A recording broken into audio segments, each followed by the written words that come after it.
Audio Unleashed.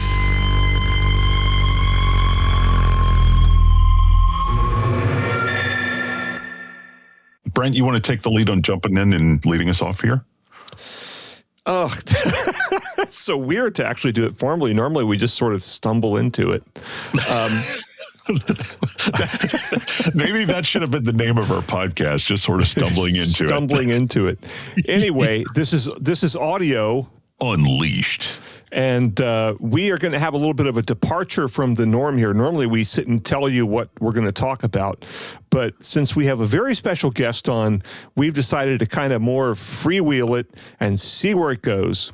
So we're going to start with that. If you really need to get a primer for all the stuff that we're going to talk about, you can find it in the show notes. But we're going to start off with a conversation with someone who I genuinely is an industry legend. And by that, I mean, like, stories are told about him. And some true and some not. And his name is Sandy Gross. He is co-founder of Polk, co-founder of Definitive Technology, and of GoldenEar Technology. Sandy brought me the very first horizontal center speaker, and I think made the first tower speakers that have subwoofers built in, and just all sorts of innovations and all sorts of brands and speakers that people have loved over the years. So I have talked enough. Dennis, would you like to add anything, or can we just start talking with Sandy? I was going to say, we're probably going to have to title this one creatively, because normally we just pick out something while we're editing that amused us that we said. I think we're going to have to call the shot on this one and title it something like The One with Sandy Gross. Okay. I don't know. I'm also going to mention, since you were talking about stuff that I introduced, when I was at Polk, we introduced the first commercial dedicated speaker wire. Up until that product was introduced, everybody was using lamp cord, and we introduced, first we called it Cobra Cable. Then, because we had a conflict with someone over that name, we changed the name to Sound Cable. But that was very interesting, and at that point, it was $1 a foot, and people thought it was a ripoff. and Well, now we know who to blame. Yeah, $1 a foot, and everybody, including the tweaky high-end magazines, thought it was a farce. Wow. But as we're sort of moving our way towards stereo review, I will mention that when we were at the Atlanta Hi-Fi show, the IHF Hi-Fi show in the mid-late 70s, after the point that we introduced that product, we met Julian Hirsch for the first time. I met Julian Hirsch for the first time. And, we wanted to speak with him about speakers, and all he wanted to talk about was that stupid speaker wire we were selling. Oh, that's hilarious. My, how times have changed, huh? So yeah, times changing is sort of what prompted this discussion to begin with, because we originally, Brent and I were going to talk about the fact that Sound and Vision recently announced that they are no longer going to be a print magazine and are purely going online. And we were going to talk about it when it happened, but we realized, wait a minute, we've got a friend who has way more context and probably way more gravitas on this subject than we do, which is why we wanted to bring you on and talk about sort of what it means to you that this storied magazine has stopped being a magazine. But that takes us way back to the day before Sound and Vision was even Sound and Vision. Yes, so it was Stereo Review. And, I guess, in my mind, I think of Sound and Vision and Stereo Review as a continuum of the same product, really. And I guess I came in contact with it back when I was a senior in high school, getting ready to go to college. I sort of started to get into the whole audio thing, and I started reading Stereo Review. And, it was the Bible at that point in time. You read it, and it was, it was the expert on everything audio related. And, that you read the reviews and you took them as gospel. And, it was very, very, very interesting. And then later, then I went to college. And, I remember buying not my first hi-fi. I guess my first hi-fi that I took to college was an Electro Voice receiver, a pair of Lafayette Criterion 50 speakers, and an AR turntable. And the AR turntable, I guess, was something I bought because of the reviews in Stereo Review. And then later stepped up to some speakers they were recommending, which were the ADC 303 AXs. This dates back a while. That's a good memory. Wow. Yeah. So I don't want to jump too far ahead here, but it seems to me that before you were an industry icon, before you were, founding and co-founding speaker companies, Stereo Review was very important to you just in terms of like your attachment to the hobby. But did that have an influence on how important it was to you once you were involved with Polk? And well, talk about that a little. How important it was. Yeah, it certainly did. I mean, basically what happened, we started out, we graduated from college. I went to Johns Hopkins and was trained to do nothing in particular. Most people at Hopkins were either, they were studying for pre-med, or maybe they were going to be lawyers, or they were going to be academics. And I didn't know what I was going to be, but I was an audiophile. That's for sure. Yeah. And we started Polk out of, in 1972, really literally in a garage, having no experience in the industry, but we went out and did it. And I guess about, 2 or 3 years later, we were selling speakers, and we had run our first ad in Audio Magazine, which was a little 1/6 of a page ad with the headline Piezo What? Because we were using a piezoelectric tweeter, and that, was something different. And I thought that was something to key on in terms of the advertising. And just another little side note, you're going to get a lot of little side notes here. I guess it sort of makes it interesting, Good. That's through that ad is how I met John Dahlquist and Saul Morantz, because I got a phone call one day from John Dahlquist, who was curious about the piezoelectric tweeter we were using, because he was using a piezoelectric tweeter in the DQ10 speaker that he was in the midst of developing. And it turned out that, it was the same tweeter we were using, and we became, quite friendly with John and Saul. And in fact, in many ways, Saul was my mentor in terms of, the audio business, which was, kind of interesting. But anyway, so we, I guess, as I was saying, 2 or 3 years into it, I got a phone call one day from Charles L.P. Watson. And Charles was the salesperson for Stereo Review. And he wanted to come down from New York to Baltimore to pitch me on advertising. And I had never really had an advertising pitch before. So it was quite interesting. He came down, and he came down with a flip chart. And I'll just mention, Charles became a very good personal friend, and he still is a very good personal friend. In fact, I spoke with him, maybe 2 or 3 weeks ago. Anyway, he came down with a flip chart, and we had a marathon pitch session with Charles and the flip chart. And he was going through everything, showing me, how effective and how important it was going to be to advertise, in Stereo Review. And Stereo Review was already something that was on my radar for several years as something very important in terms of connecting to the industry and being connected to the industry. And at the end of that marathon pitch, I decided to advertise. And first ad that I did, and I remember this, I decided we had a really rave review on our Monitor 10 speaker in a publication called Audio. I think it was called Audiogram.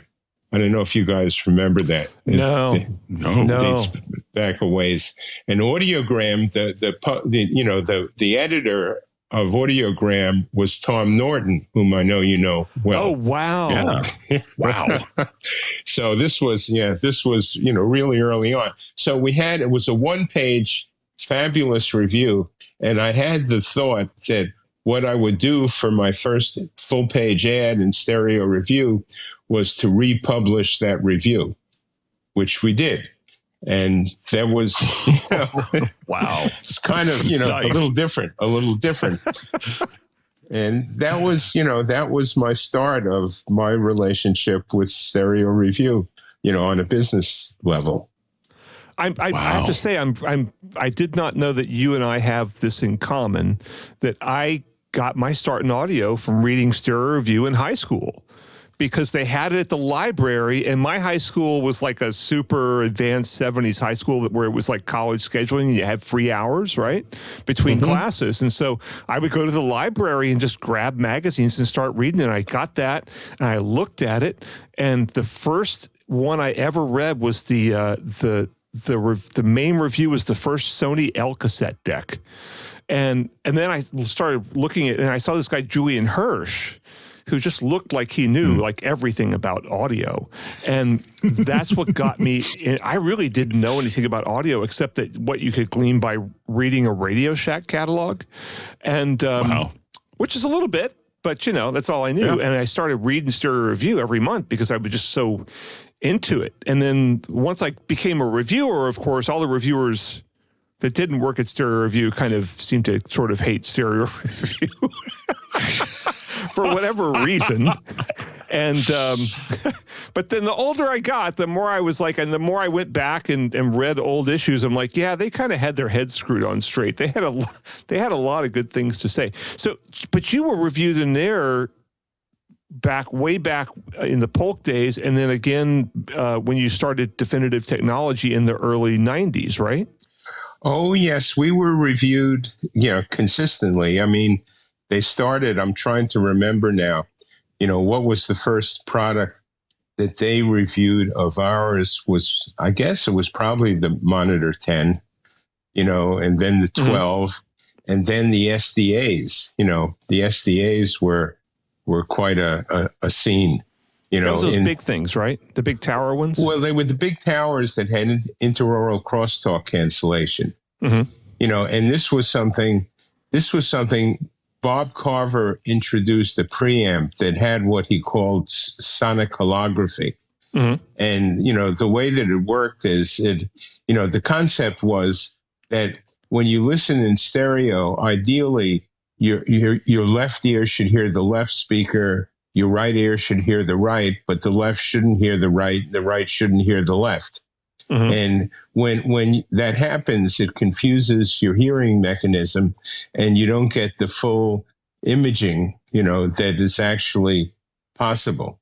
So he had electronic processing that he in his preamp that he called sonic holography that accomplished that. And it was actually something. I mean, since we came out with speakers that did it acoustically, we researched it, and it was actually what he had was something that had originally been done by JVC.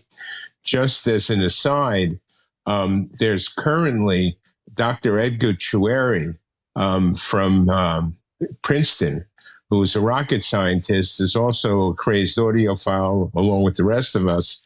And he has a product, I don't think I pronounced it right, the Bosch, BAACH. It's a very, very high-end, technology-heavy interaural crosstalk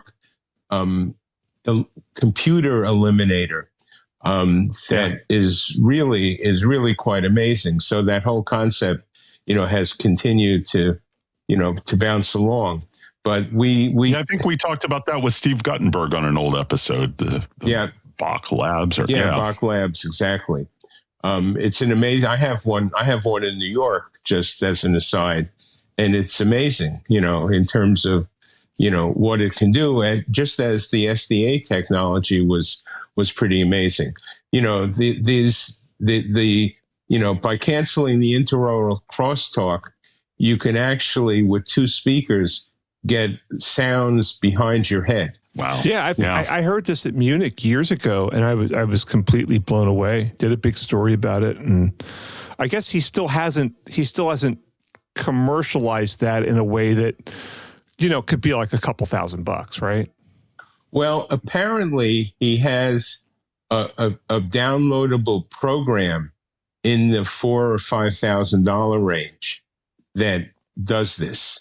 So you can download it into your laptop, and you don't need necessarily his actual device because you're downloading the technology itself. Yeah. So that's more commercial than the $25,000 or $30,000 physical unit. So getting back to the whole stereo review sound and vision thing, we sort of jumped an era from the Polk era to the definitive era. We're jumping from the 70s to the 90s.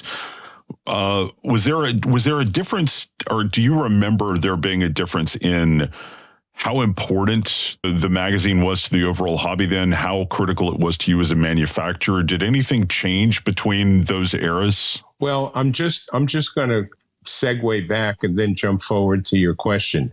A very important part of stereo review was Julian Hirsch. And Julian Hirsch was an amazing person, a wonderful person. And he, was at that point known, I guess, as the dean of hi-fi reviewers. And so it was very exciting, for Matt Polk and I, we would bring product up to Julian, to set up and for him to review. We'd go into his basement. He lived up in Westchester.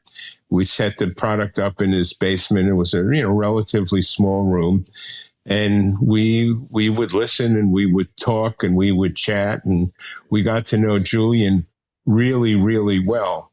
And I just, one of my clearest memories, besides all the time we spent with Julian, was, his retirement party at the CES show, which was when I used to do the CES shows, I would never leave the room except for maybe a restroom break in the middle of the day.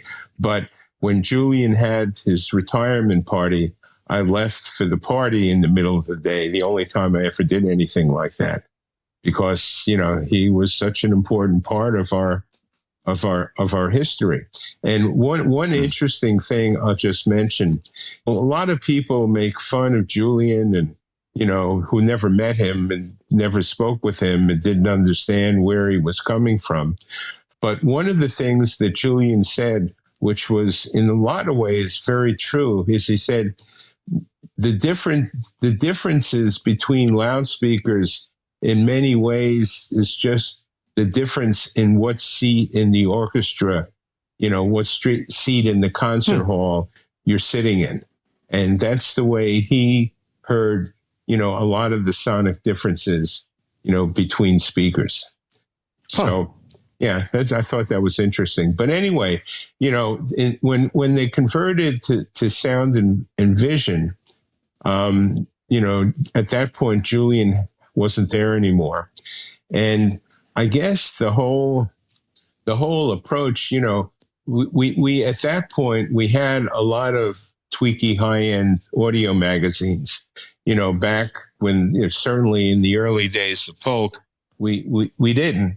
But by the time we got to, I think, 1999, was it when it changed? Yeah, something like that. Something like that. We had a lot of other magazines very, very focused on audio and reviewing audio and such. So it wasn't quite as important in that way, because there were a lot of other vehicles out there where you could get exposure of your product, out there. Yeah. Which, changed things quite a bit. And the other thing that was happening, along is, back in the heyday of Stereo Review, the print circulation of that magazine was 500,000 people. Yeah. Yeah. It's pretty amazing. At its, closure, I think the print circulation was down somewhere between 50 and 70,000. And it jumped on, I guess it jumped on the whole home theater bandwagon, which for quite a while injected a lot of new energy into the audio business. Do you want to make that a segue? I mean, because normally I do the segues on the show, but I think Sandy has already done the segue for us in terms of transitioning into a discussion about home theater. So I think we'll take a quick music break here, and we'll come back, and we will have our first ever 2-part segment on Audio Unleashed. We're going to talk with Sandy about home theater. So we will be right back.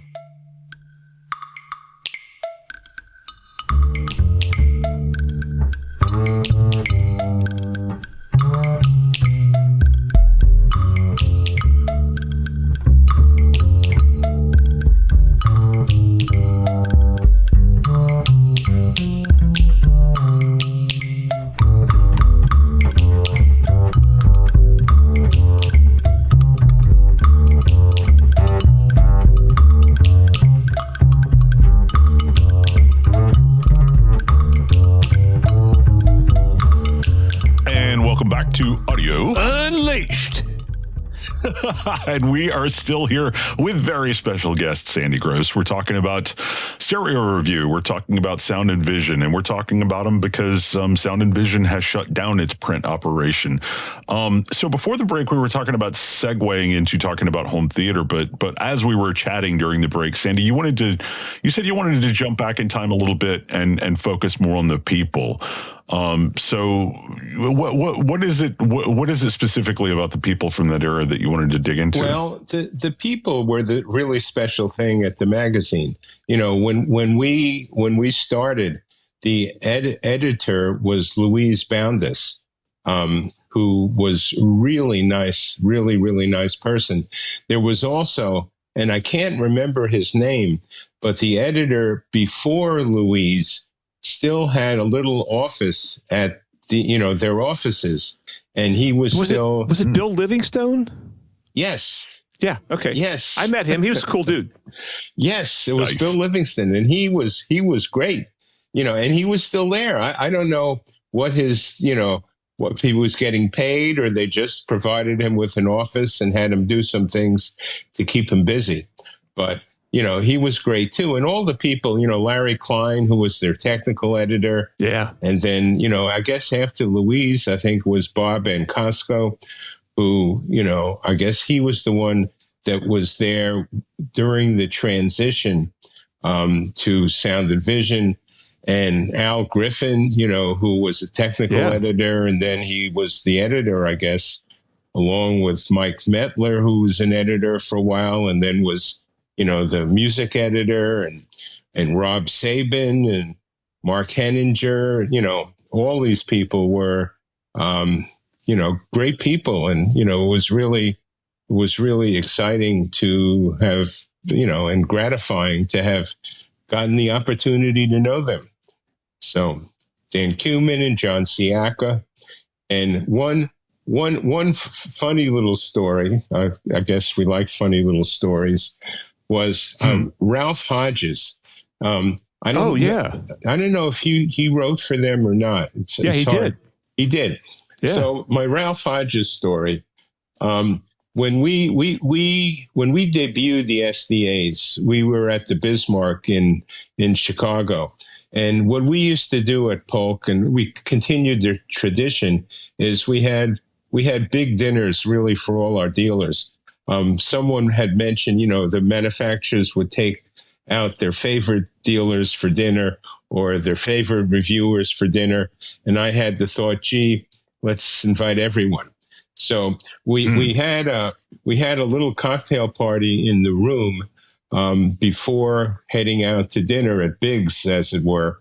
And Ralph Hodges came with his girlfriend at the time. I can't remember her name. And, we were there, we were having cocktails, and we didn't, during the day we were demonstrating the speakers, but at the cocktail party before dinner, we didn't get into that. We were just, having fun. And as we're sort of heading out to dinner, Ralph comes up to me and says, "So you didn't demonstrate the speakers here this evening. Are you going to do it at the restaurant?" And I said, "No, at the restaurant, we're going to eat and drink and be merry." And he said, "Really? You mean you wasted my time bringing me here for this and not a demo?" Wow. Anyway, there's a little story. I bet he was fun at parties. Yeah. I remember it to this day. What can I say? Sandy, there's one thing that I realize you and I have never talked about before, and maybe it's just a topic that I didn't broach with you when we had more of a working relationship. But I'm curious now, throughout your history of having products reviewed in stereo review and sound and vision, were there any times where you felt that a review really boosted a product, and were there any times when you felt like maybe a review took the wind out of a product that you thought would do better? Has it ever been make or break for you? I don't think it's ever been exactly make or break. I mean, I believe, the reviews that we got were pretty much universally good, and they all were very positive. And when, I, in my advertising, was very into, my first ad, as I mentioned, was reprinting a review, which was a little different.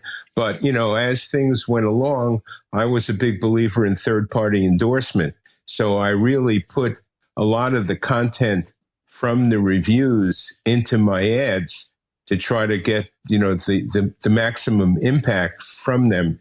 And it worked. The reviews themselves created a lot of interest, and then representing the highlights in the ads really did it as well. I can't remember, I've had some slightly odd reviews. They didn't end up breaking. I remember I had one review where the reviewer, with the speakers that we had with the built-in powered subwoofers, they had an LFE input, but the LFE input was there if you wanted to run a separate LFE in. The speaker itself, you just fed with a pair of speaker wires. So we had a reviewer who did not understand that, and he went and he treated the speaker as though it was a satellite and a subwoofer, and he put in a horrible, crappy electronic crossover on it and interjected that into the speaker. And of course, it didn't sound nearly as good as the speaker sounded when used properly. So, but that, it was sort of, water rolling off a duck or something. It didn't really have a negative effect.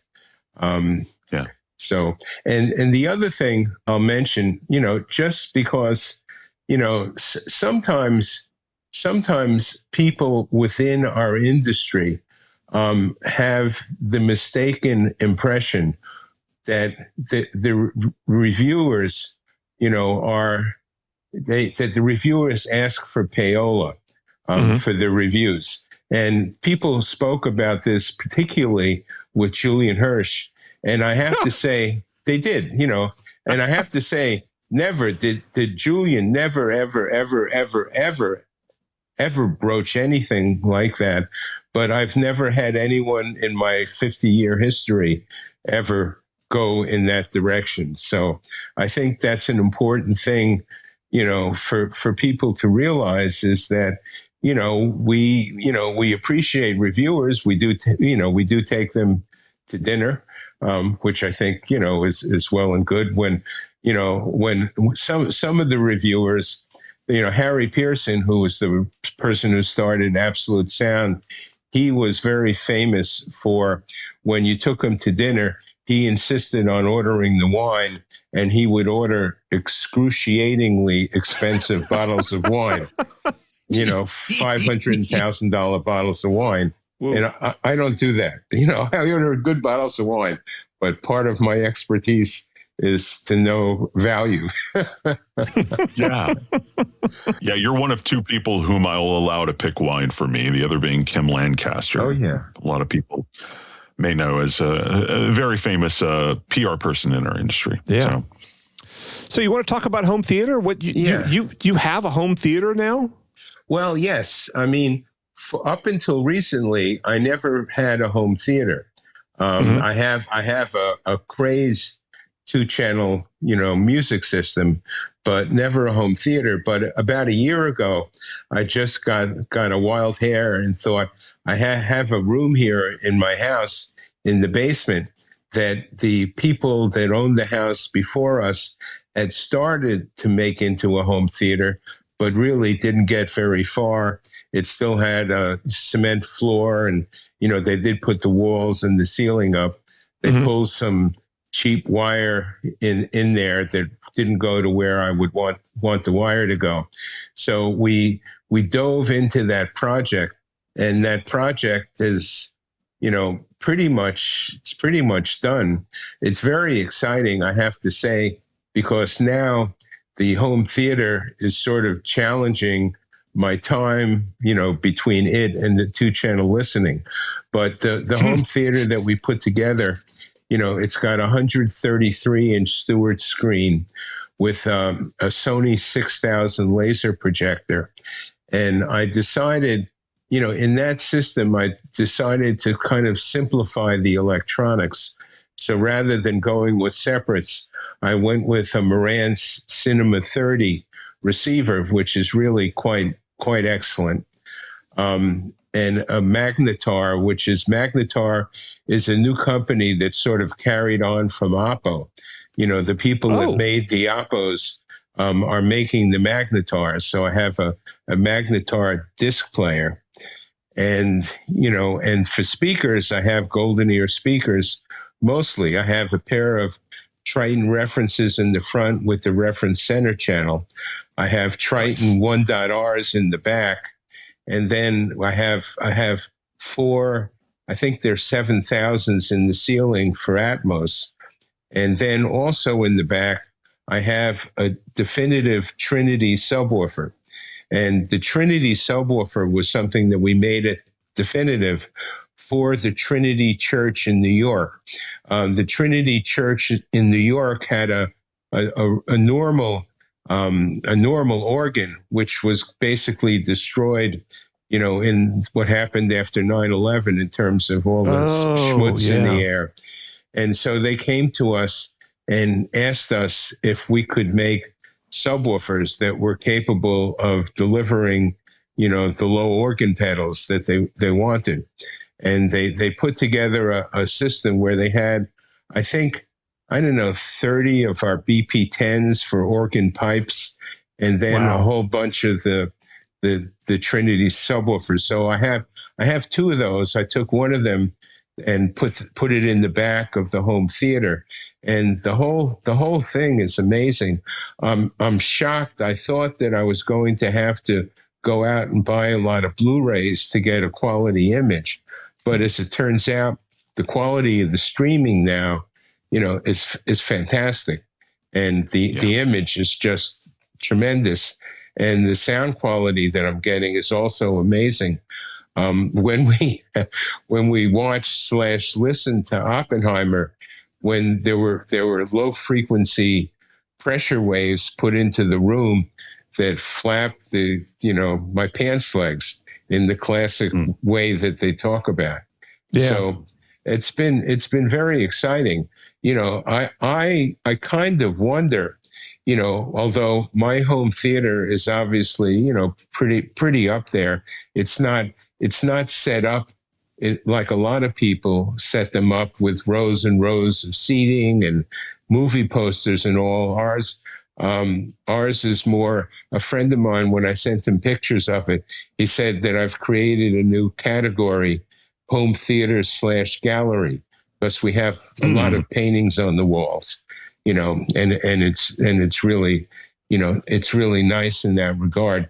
But, the price of large direct view, big screens. I mean, I know one of the dealers here in town has been promoting I think a 96-inch, screen for, under $3,000.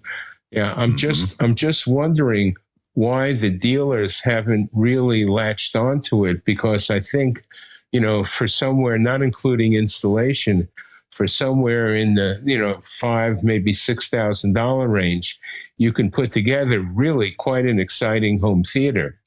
And, that could re-inject when home theater, came out in the, I don't know, late 90s or early 90s. Yeah. Early 90s. Yeah. It injected a lot of energy into the audio market because we were putting, really, really good, sound systems along with the rear projection TVs that were very popular then. It just seems like it could, the audio market has been somewhat soft in recent years. And it just seemed as though if people sort of refocused on, affordable home theaters, not $50,000 and $100,000 ones, but maybe $5,000 to $10,000 ones, it could re-inject some energy, some good energy and some good entertainment value back into the industry and into people's homes. Yeah. Yeah, it's funny. My dad has all GoldenEar speakers in his home theater. I have all GoldenEar speakers in my home theater. But you, Mr. Sandy Gross, are just getting around to building a home theater with GoldenEar speakers in it. Why did it take so long for you to get into home theater? And I guess the inverse of that question is, why were you on a professional level so invested in home theater when personally you weren't as invested in it? Well, that's a good question. I don't know whether I have a good answer for it. I guess it's really because I'm so into listening to two-channel music that, the concept of, actually, I mean, home theater is a major project. We've had here, at our home, a big, 65-inch plasma with the GoldenEar 3D array and a Super Sub X subwoofer. Mm-hmm. So I don't know that I would call that, a real home theater. It's really not, but it, sort of moves in that direction. I guess more of what I'm talking about, can be offered as a more mass product. But I guess I just had more focus on my crazy two-channel system with my giant, 8-foot tall SoundLab full range electrostatics. Yeah. And acoustic energy, the Ascona turntable, which weighs 180 pounds, and the Kuzma tone arm and all this sort of stuff. The newly upgraded two-channel system where I put in an audio research reference, a 40th anniversary reference preamp. And the craziest thing of all is this harmonic resolution stand. Not crazy because it's a wonderful thing. It's just, crazy that even a stand can make that much of a difference in the sound of a two-channel audio system when you get up into the higher levels. So, and the wire, as I mentioned, I sort of started the whole wire thing, and now the wire thing. We don't hold that against you, though. Yeah, the wire thing.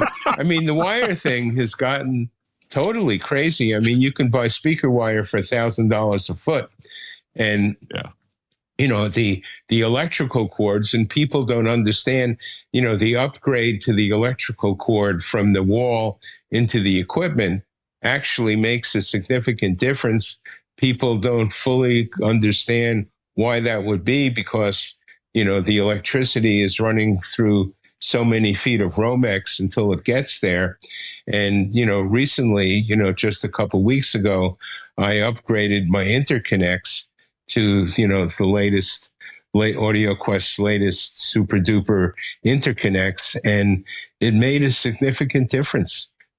So I guess, back to the question, I guess I've been just so into listening to music, and I listen basically to vinyl, that I just never had the time or the focus to get involved in the home theater. An interesting little story with the home theater is part of the reason why I decided to do it is that I had a bunch of paintings lying around, which I didn't have wall space to hang.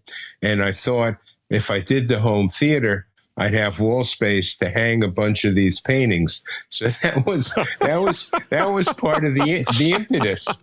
But what happened was, in between the time that I started that project and finished it, we bought 3 more large paintings. So I really, that room holds 5 large major paintings. But even though I thought I was going to put 5 paintings that I had lying around on the walls, I got 3 more new ones in the interim. So it didn't fully fulfill that particular purpose. Dennis and I don't really have that problem. We have a hard time relating. So let's just say, hypothetically speaking, that your beautiful wife, Anne, who I'm fortunate enough to know, allowed you to start a new company today, which I know she probably wouldn't, but let's just say she did. What would, now that Sound and Vision is gone, now that print is pretty much a dead deal as far as audio goes, how would you go about getting the word out about a new company if you were to start one today? Well, that's a good question. I mean, of course, we do have still two major print magazines, which also, are online. Mm-hmm. So I think that those are still important. But, it's really social media. And quite honestly, I am not an expert in social media. If I were working to launch a new company, I would definitely be working with a social media expert. To try to, get that happening, and to try to combine my concept for content with their concept of actually getting the word out. So let me ask you a question. Do you think, when, I used to go to dinners with you all the time, and you would have, 40 dealers there. And now, though, the dealer base is nowhere near what it used to be. Is that right? Right. Well, this is brick and mortar. This is an issue. Yeah. When I started, when we started Polk, for 3 or 4 summers, I went around the country in my Volvo station wagon with the speakers to open up distribution. But, when I went around, every town of, let's say, 20,000 people had at least one brick and mortar specialty audio store, maybe 2, sometimes 3. And now we don't have that anymore. So it's really, it's really an issue.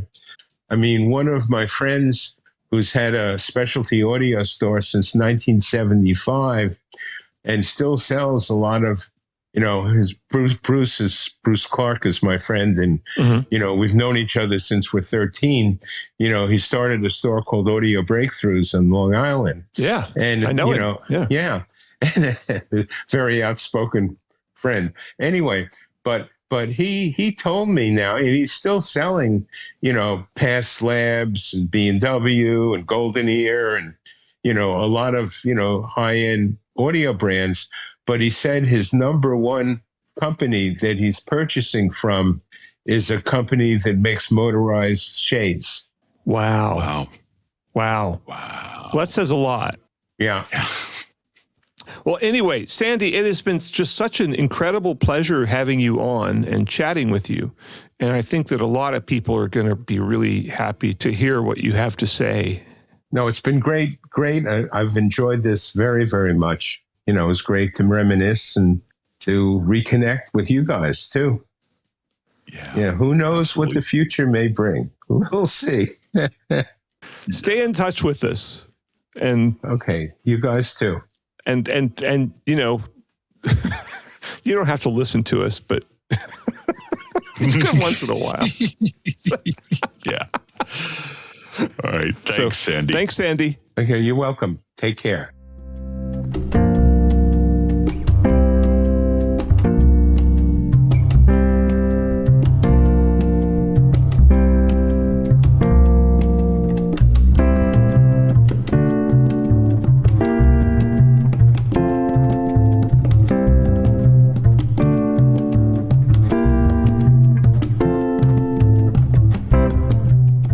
Welcome back. This is Audio Unleashed. And we are here to talk about, well, first of all, we had our big thing with Sandy Gross. And so that was a wrench in the works, but a good wrench in the works because it made us, we didn't do our normal thing of, here's what you're going to hear.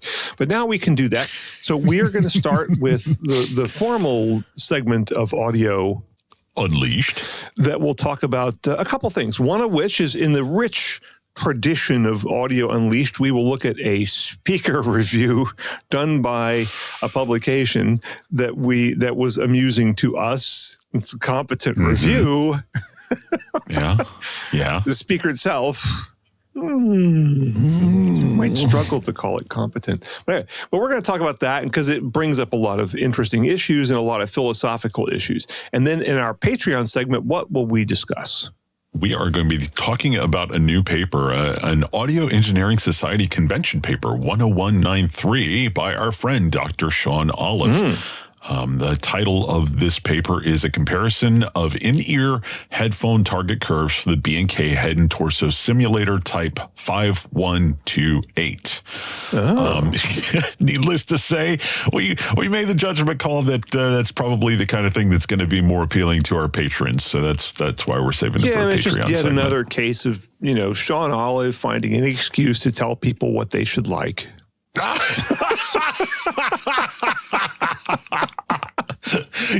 We need a sarcasm font, man.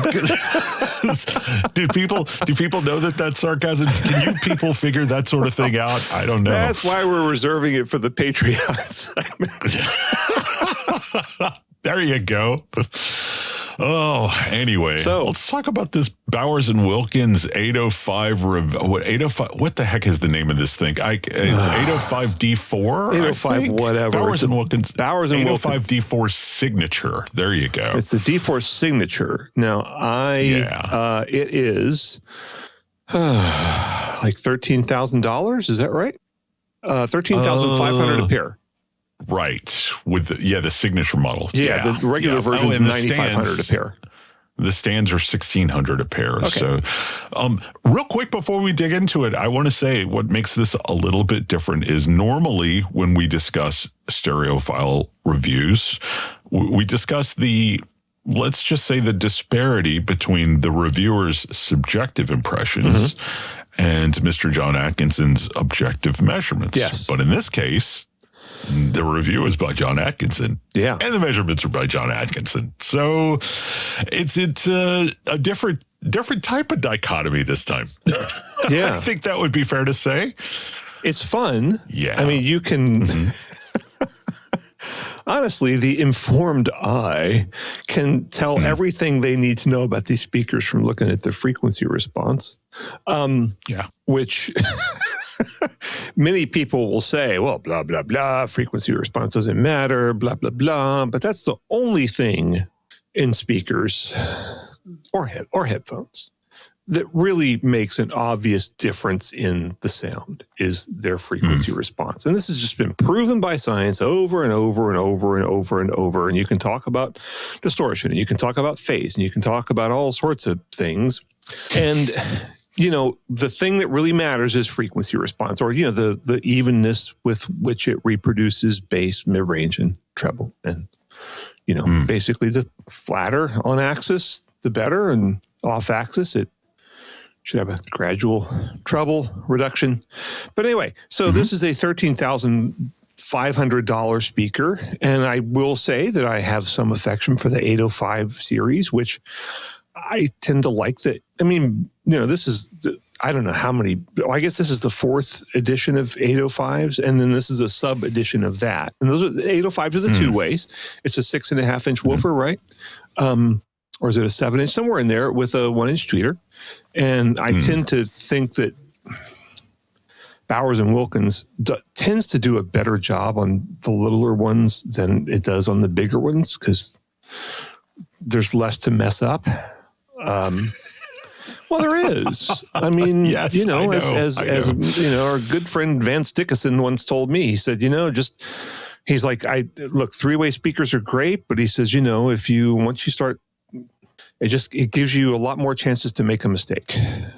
By the way, I just checked, and it is a 6.5-inch woofer. Okay, fine. Formed from B&W's silver-colored woven composite material called Continuum. So anyway, Atkinson, I guess we should start with the subjective side of it first, right? Although that's not ever the way I read Stereophile reviews. I always go straight to the measurements because that tells me what I need to know. Well, come on, man. If that's the case, then let's do it. Let's do it your way. Let's go to the measurements first. All right, we'll go to the measurements first. We'll read this Brent Butterworth style. Can I just tell you what my eye was drawn to first in the measurements? It actually wasn't the frequency response. What was it? It was the vertical response family. Like the vertical response is just wacky on this thing. You know, lateral response family is like, okay, you know, that's logical. You look at the vertical response and it's just like, wow. Yeah, and you better have your ear. The horizontal response, you know, lateral response family, as John calls it, is a lot easier to get right with a 2-way speaker that has a tweeter above the woofer or a tweeter below the woofer. If you screw that up, you really kind of don't know how to design a crossover, right? It's not that hard. But the vertical, since the 2 drivers are interfering with each other, right? The drivers are going to lobe to some degree, almost no matter what you do. And they will reinforce each other at certain frequencies and certain angles. And so that's why this looks so wacky. I mean, it's utterly chaotic, you know. I mean, it's just if you basically, you know how sort of like you can stretch your neck if your upper shoulders are feeling a little tense or whatever, and maybe you need to, like, if you do that, you sort of stretch your neck like you're trying to pop your neck, the speaker is going to sound different. Yeah. So keep your head at the same place. Yeah. I mean, just a matter of an inch or two is going to drastically change the sound of the speaker, depending, you know, on where you're starting. That's just good point. That's crazy. I actually missed that because I was once I saw the frequency response, I was like, oh my God. Looking at the vertical response family, there may be a place where you could place your head upwards or downwards where this thing would kind of sound flat. True. That's true. It's going to be a complete accident. It very well might sound. Wow. So he measures on the tweeter axis, which is the normal sort of way to measure these. And doesn't mean it's always the best sound, but that's just the industry standard way of measuring speakers, right? So there's this looks like something from 30 years ago or more, back in the era before when there wasn't a lot of good science about what frequency response a speaker should have, and people just did all kinds of random things. So you got a big hump in the bass, which is not unusual, but centered at about 100 hertz or something, and and then it drops down, and you got a mid-range dip of about gee whiz, I don't know how John normalized this, but anyway, he is down, so the bass is up. Just relative to that dip, it's like over 6 dB. Yeah, I mean, just to that peak, relative to that peak. It's a maximum. It's the average is between about 600 and 1.3 kilohertz. The mid range, the average is down about 5 dB, and it's like you're gonna notice that, and then it starts to climb. It starts to climb and climb and climb, like someone attempting Everest, and it reaches a peak at 10 kilohertz or so, or 9.5 kilohertz, something like that, and it's like this giant treble peak, and like a 12 dB peak, man. Just massive. Well, relative to the mid-range. Yeah. Relative to the mid-range, yeah. Which, I mean, that's where your ear is most sensitive anyway, so I think you're going to hear it that way. So John normalized this to where, you have to sort of pick, like, what's going to be 0 dB, right? And normally I would do that at 1 kilohertz, but he has, there's different philosophies, and they're all fine, whatever, because anybody can look at this and figure out what's going on. But it's up 5 dB from where he normalized it. And so it's up 5 dB from, 4 kilohertz, but it's up, as you say, about, at least 10 dB from the mid-range. So the treble's going to be hot. And there was a great reader. Depending on where your head is. Yeah, there was a great reader comment that was submitted by Supar Mark. And he says, why B&W... That's Bowers and Wilkins. Why, B&W, why do you jack up the level on your tweeters so much? Is your target audience people with hearing loss? The quasi-anechoic looks like the graphic equalizer in my 76 Chevy Malibu Classic from high school. Very smiley face. But this raises the point. And this is a problem that I have with Bowers and Wilkins. I'm not sure I'm treating them fairly, okay? You would think the ideal of a speaker company is to kind of all make all their products aspire to the same level of excellence, right? So you'd have, as you do with, say, Revel or JBL or something, right? All the Harman speakers more or less are flat, and they all kind of aspire to the same thing, right? Flat response. With Bowers and Wilkins, it's like all over the map. And, we can see this in Stereophile's measurements, I mean, they probably review more Bowers and Wilkins than anybody. And you really see a big change, and it's not consistent. And here's my question for you, Dennis. Why am I so negative about Bowers and Wilkins designing speakers like this when a company like Totem Acoustic, consciously makes its speakers I think they all have a similar vibe, but they consciously make them all different. And, so that people can go presumably to a dealer and pick the one they like, right? Another example is Campfire Audio, which makes earphones, right? I think they made 1 or 2 sets of headphones, but mostly earphones. And, Kim Ball, the guy who runs it, told me, he said, look, I do have products that are around Harman curve for people that want that. But then I also have products that have a lot more bass or, a lot more treble or whatever. And so I offer a wide range of sounds to suit different tastes. So I can forgive those guys. Why am I so critical of Bowers and Wilkins when I don't criticize Totem Acoustics or Campfire Audio? Well, I mean, I can't read your brain, but I feel sort of similarly. And what's interesting is I'm reviewing a pair of Totem acoustic speakers right now. It's my first Totem review. I'm reviewing the Loon, which is their most affordable speaker ever and their smallest speaker ever, I think. And it sounds idiosyncratic. There's no doubt about it. It is I'm going to be fascinated to see the measurements and see how much they align with my listening impressions, because this thing has got so many peaks and valleys that it's like I'm hearing some and not others depending on what I'm listening to. But I'll say this about the Totem speaker. It sounds different, but it doesn't sound bad. I haven't heard anything yet where I'm just like, ooh, gross, right? But a lot of times with Bowers and Wilkins speakers, I will hear them and go, oh, that is unpleasant. But, I guess it wouldn't be so much of a problem if there weren't this whole mystique about, oh, Bowers and Wilkins speakers are used at Abbey Road. And so these things are used in audio production, which just, to me, is like the prime example of Dr. Tool's circle of confusion. Yeah. I mean, if your music is mixed and mastered on Bowers and Wilkins speakers, boy, there's just no telling what it's going to sound like with a well-behaved speaker, Whereas I don't think they're using Totem in audio production a lot, right? So who's it hurting? Nobody, right? But I think you could make a legitimate case that Bowers and Wilkins idiosyncrasies do end up causing harm. But I'm talking about me here. What is the actual answer for you? Why does it bother you where the others don't? I mean, I will say, I've heard stuff that was mastered on Bowers and Wilkins speakers, and it sounds fine. And I think that, different mastering engineers master on different speakers, and different mixing engineers mix on different speakers. And, all these recordings end up sounding, for the most part, fine to me.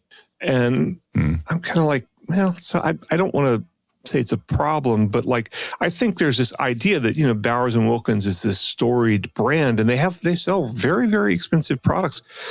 Well, no, the ones that get reviewed are very expensive. They have a lot of less expensive products. And some of their really, really inexpensive products I find to be rather delightful.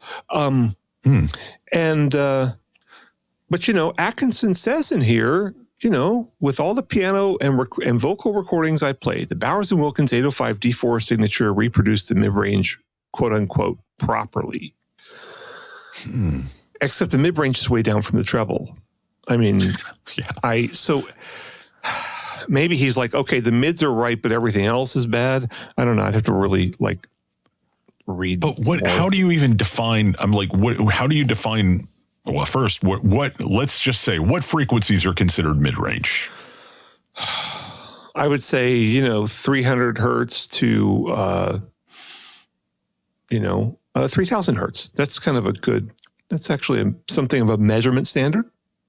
And within that window, this speaker looks like a V. I mean, it just utterly plummets from, 300 to 1,000. Yeah. And then this really equally stark rise from there to 10,000. So the mid-range is, I mean, in what sense could that be considered right? It's just, it's not smooth. It's not flat. It's just it's a wiggly V shape. So yeah, I mean, look, hey, Atkinson has heard a lot of stuff, and I have a huge amount of respect for him. And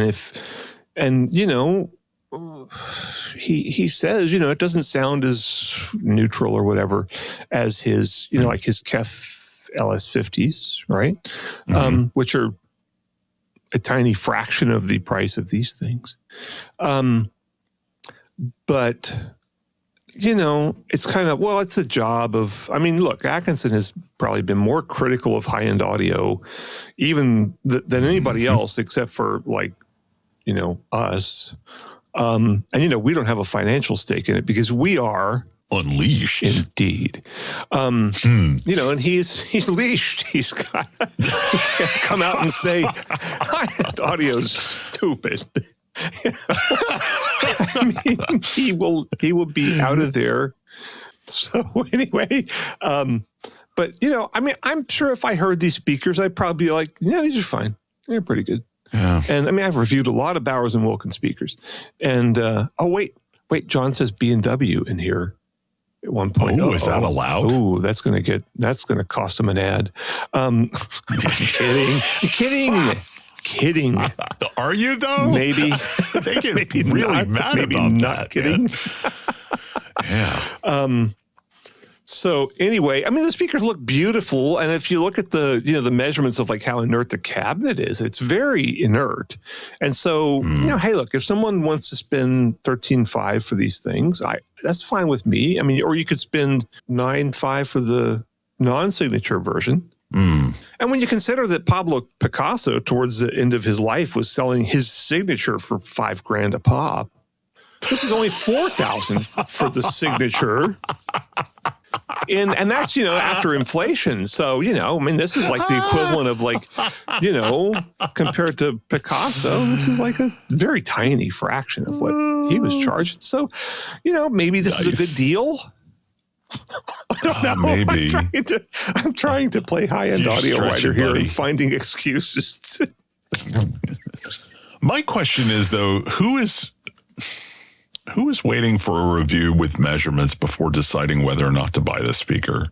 I kind of think this speaker is unreviewable, and I think it basically, the comment section only reinforces that to me because this is like a blood sport. It's like you've said a million times before about our buddy Steve Guttenberg's position. This is entertainment. None of the people in this comment section had even thought for a second about buying these speakers, but they're reading the review anyway to comment on it, like Statler and Waldorf. And it's just, by the way, really don't skip the comments this time because they are freaking brilliant, man. This is a great comment section. But again, who is sitting there thinking, man, I'm going to buy that 805D4 signature, but I got to wait to see a review first. I think that's valid for a lot of speakers, but I don't think it is for this one. I think probably so, and especially since it's 13.5. It's going to be sold through brick and mortar, and it's going to be a wealthy person who says, I need a set of speakers for my office,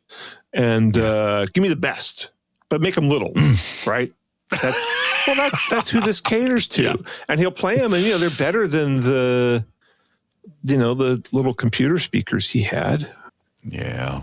You know what I'd like the sound of right now, buddy? What's that? Clunky with some credits behind it. Let's hit it. 1, 2, 3, 4. That's a little fast on the tempo, but.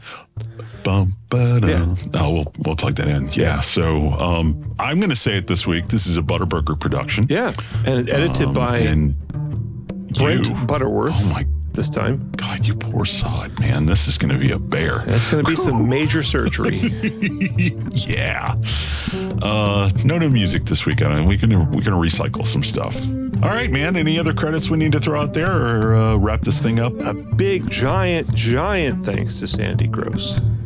Yes, absolutely. Man, that was a coup. I know. I can't believe he came on our podcast. Well, we've been friends with him, for both of us, for decades, and he's just the greatest guy. But still, the fact I didn't know he loved us enough to wear headphones for us, though. I know. That is love, man. I know. Amazing. Yeah. So, anyway, that's it. Patrons. Yep. We've got another segment coming up for you. We'll be right back. Bye.